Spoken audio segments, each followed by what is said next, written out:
నమస్తే, welcome to KK news. నేను శ్రీదేవి.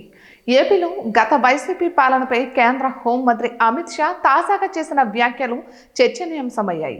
5 ఏళ్ల పాటు వైసీపీ ప్రభుత్వంలో అంటగాకిన అమిత్ షా అప్పట్లో విధ్వంసం జరిగిందంటూ చేసిన వ్యాఖ్యలపై ఏపీసీసీ చీఫ్ వైఎస్ షర్మిల తీవ్రంగా మండిపడ్డారు. అమిత్ షా వ్యాఖ్యలు చూసి ఓసరవెల్లి సైతం సిగ్గుపడుతుందన్నారు. 5 ఏళ్లలో విధ్వంసం జరుగుతుందంటే ఢిల్లీలో కూర్చుని వేడుక చూసారా అని అమిత్ షాను షర్మిల ప్రశ్నించారు. రివర్స్ టెండరింగ్ పేరుతో పోలవరం పనులను ఆపితే జగన్ను అడిగారా అని షర్మిల అమిత్ షాను నిలదీశారు.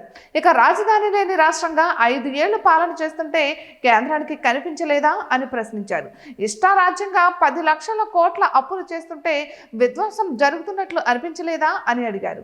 అయితే సొంత బాబాయ్ హత్య కేసులో ఢిల్లీ స్థాయిలో న్యాయం కోసం పోరాటం చేస్తుంటే కేంద్ర హోంశాఖ మంత్రిగా మౌనంగా ఎందుకున్నారంటూ కడిగి పాడేశారు.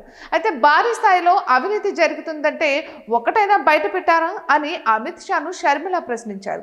5 ఏళ్ల పాటు జగన్ మీకు దత్తపుత్రుడని ఆడించినట్లు ఆడే తోలు బొమ్మ అని షర్మిల తెలిపారు. ఇక పార్లమెంట్ లో మీ బిల్లులకు మద్దతు పలికే రబ్బర్ స్టాంప్ అన్నారు. రాష్ట్రంలో సహజ వనరులను మోదీకి దోచిపెట్టే ఏజెంట్ అని ఆరోపించారు.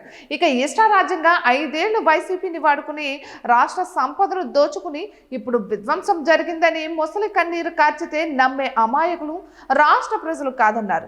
2019-2014 మధ్య జరిగిన విధ్వంసంలో కర్త జగన్ అయితే కర్మ క్రియ బీజేపీ ప్రభుత్వమే అని షర్మిల తెలిపారు.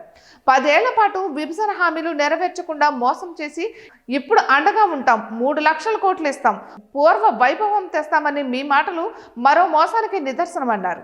ఇక ఈ వ్యాఖ్యలకు కట్టుబడి ఉండే మీకు దమ్ముంటే గత 5 ఏళ్ల వైసీపీ పాలనపై వెంటనే కేంద్ర దర్యాప్తు సంస్థలతో విచారణ జరిపించాలని అమిత్ షాను షర్మిల డిమాండ్ చేశారు.